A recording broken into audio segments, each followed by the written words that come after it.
Hope you all are well. तो चलिए आज एक इंटरेस्टिंग क्वेश्चन डिस्कस करते हैं लाइंस एंड एंगल्स के ऊपर और अपनी अंडरस्टैंडिंग उस पर क्लियर करते हैं। तो क्वेश्चन क्या दिया हुआ है देखिए, in the given figure PQ and RS are two mirrors placed parallel to each other. क्या हो गया, PQ एक मिरर है, RS एक मिरर है, दोनों को एक दूसरे से क्या करके रखा है, पैरेलल करके रखा हुआ है। तो वो हम लोग लिख देते हैं, गिवन क्या मिल गया हमको, एक PQ is parallel to RS, PQ is parallel to RS। उसके बाद क्या बोल रहा है, an incident ray AB strike the mirror PQ at B। एक इंसिडेंट रे है AB, ये मिरर PQ को कहां पे स्ट्राइक कर रहा है, B पे।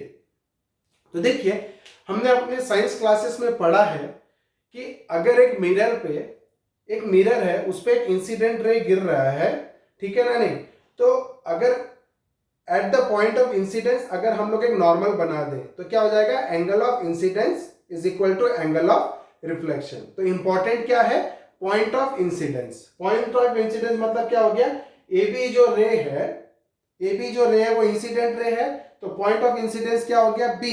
और B पे हम क्या करते हैं, अगर एक परपेंडिकुलर बना देते हैं, ठीक है, तो angle of incidence will be equal to angle of reflection. So angle 1 will be equal to angle 2, angle 1 will be equal to angle 2। तो हम क्या लिख देते हैं, एंगल 1, या कंस्ट्रक्शन में आप क्या करो, कंस्ट्रक्शन में मेंशन कर दो कि एक इंसिडेंट एक नॉर्मल रे अपने को बनाना पड़ेगा। तो देखिए हम एक साथ कंस्ट्रक्शन लिख देते हैं, the reflected ray moves along the path BC। अब ये जो रिफ्लेक्टेड रे है ये BC में गया, तो इस मिरर के लिए ये क्या बन गया, इंसिडेंट रे। इस वाले मिरर के लिए क्या बन गया, ये इंसिडेंट रे, और पॉइंट ऑफ इंसिडेंस क्या हो गया, C। तो हम यहाँ पे भी क्या करते हैं, एक परपेंडिकुलर ड्रॉप कर देते हैं, एक परपेंडिकुलर ड्रॉप कर देते हैं। तो परपेंडिकुलर ड्रॉप कर दिया तो क्या हो जाएगा, angle of incidence is equal to angle of reflection. तो इसको एक नाम दे दीजिए, सपोज BE और CF। तो हम कंस्ट्रक्शन में क्या कर रहे हैं, देखिए हम कंस्ट्रक्शन में कर रहे हैं कि draw BE perpendicular to PQ, draw BE perpendicular to PQ and, और ये क्या किया हमने, draw CF perpendicular to RS, draw CF perpendicular to RS। Okay, अब हम चलते हैं प्रूफ में।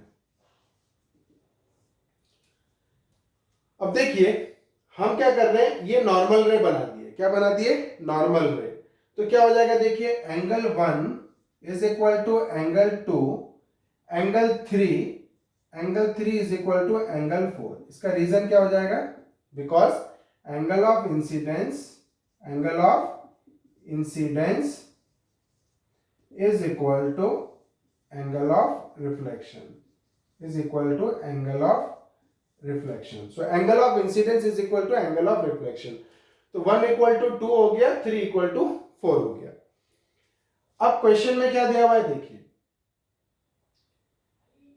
हमको प्रूफ क्या करना है, proof that AB is parallel to CD। What we have to prove, AB is parallel to CD, AB is parallel to CD। तो देखिए मिरर की कॉन्सेप्ट जो थी वो हमने डाल दी कि PQ पैरेलल टू RS था मिरर, ये हुआ एंगल ऑफ इंसिडेंस, नॉर्मल बनाया, angle of incidence equal to angle of reflection.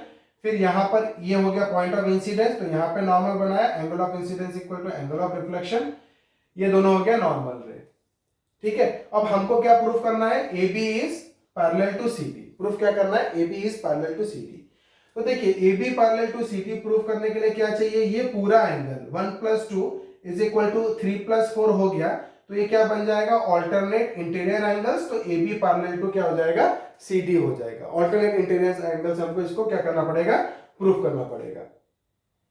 तो देखिए 1 इक्वल टू 2 था, 3 इक्वल टू 4 था। अगर किसी वजह से मैं 2 इक्वल टू 3 कर देता हूं किसी तरीके से, है ना, एंगल 2 इक्वल टू एंगल 3 कर देता हूं, तो क्या हो जाएगा, मैं ट्वाइस ऑफ एंगल 2 कर दूंगा तो ये पूरा एंगल आ जाएगा, ट्वाइस ऑफ एंगल 3 कर दूंगा तो ये पूरा एंगल आ जाएगा, और मेरा क्या हो जाएगा, this full angle will be equal to this full angle, और ये दो लाइन क्या हो जाएंगे, पैरेलल हो जाएंगे। तो मैं देख रहा हूं ये जो एंगल 2 है और एंगल 3 है, क्या BE पैरेलल टू CF होगा, यस। क्यों पैरेलल होगा, देखिए ये दो पैरेलल लाइन है, ठीक है। आपने इसके ऊपर एक परपेंडिकुलर बनाया और इसके ऊपर एक परपेंडिकुलर बनाया, तो ये दोनों पैरेलल होंगे कि नहीं होंगे? डेफिनेटली ये दोनों लाइन क्या हो जाएंगे?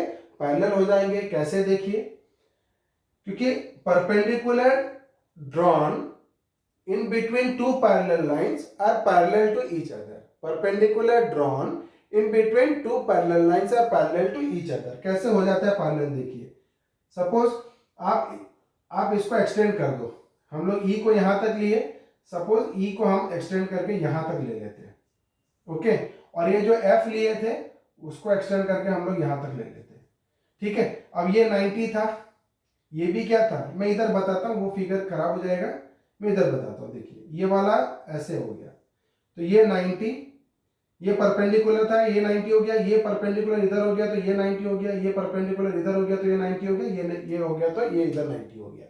तो कैसे हो रहा है? देखिए, ये पैरेलल लाइन है, आपने क्या किया, आपने इधर परपेंडिकुलर ड्रॉप किया था, इधर, है ना, और इसको क्या किया था, इधर ड्रॉप किया था। तो देखिए, sum of interior angles on the same side of transversal क्या हो जाता है, सप्लीमेंट्री 180 डिग्री। तो ये 90 होगा तो ये कितना हो जाएगा, 90 डिग्री।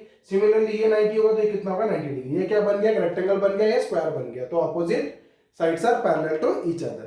तो इस तरीके से आप क्या कर सकते हो, ले सकते हो। तो ये क्लियर हो गया कि BE is parallel to FC, है ना। तो हम क्या लिखेंगे, BE is parallel to FC। क्या लिख रहे हैं, BE is parallel to FC, because हम क्या लिखेंगे, BE perpendicular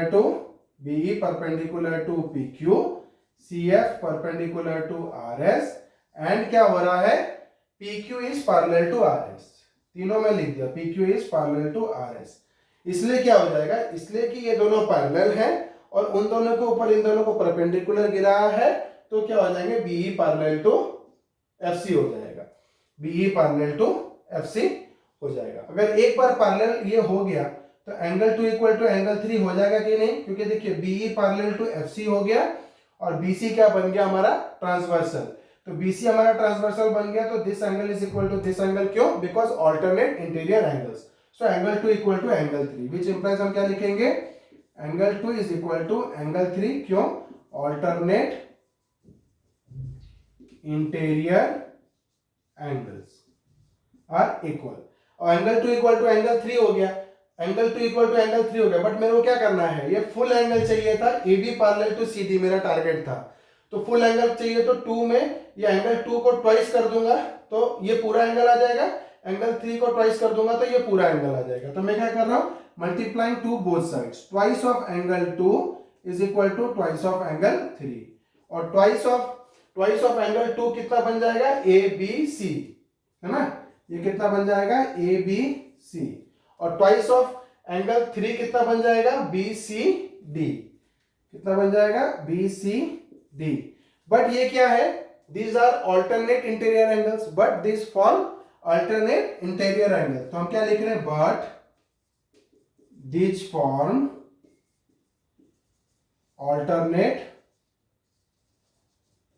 interior angles। तो ये क्या बन दे रहे हैं, but these form alternate interior angles. Therefore क्या हो जाएगा, बताइए, ऑल्टरनेट इंटीरियर एंगल्स इक्वल हो गए, तो देयरफॉर क्या हो जाएगा हमारा, therefore AB is parallel to CD, AB is parallel to CD, hence proved. तो आज की वीडियोस में हमने क्या देखा कि ये जो क्वेश्चन दिया हुआ था इसमें थोड़ी साइंस की कॉन्सेप्ट थी, बिकॉज हमारा जो angle of incidence is equal to angle of reflection, और वो जो नॉर्मल रे रहेगा उसकी कॉन्सेप्ट इधर डालनी है। तो इस तरीके से हम क्या करेंगे, हर एक क्वेश्चन को ड्रिल डाउन करके उसकी कॉन्सेप्ट अच्छे से समझेंगे। आगे की वीडियोस में मैं और कुछ ऐसे इंटरेस्टिंग क्वेश्चंस आपके लिए लेके आता रहूंगा। बने रहिए मेरे साथ मेरे आगे वीडियोस के लिए। Thank you.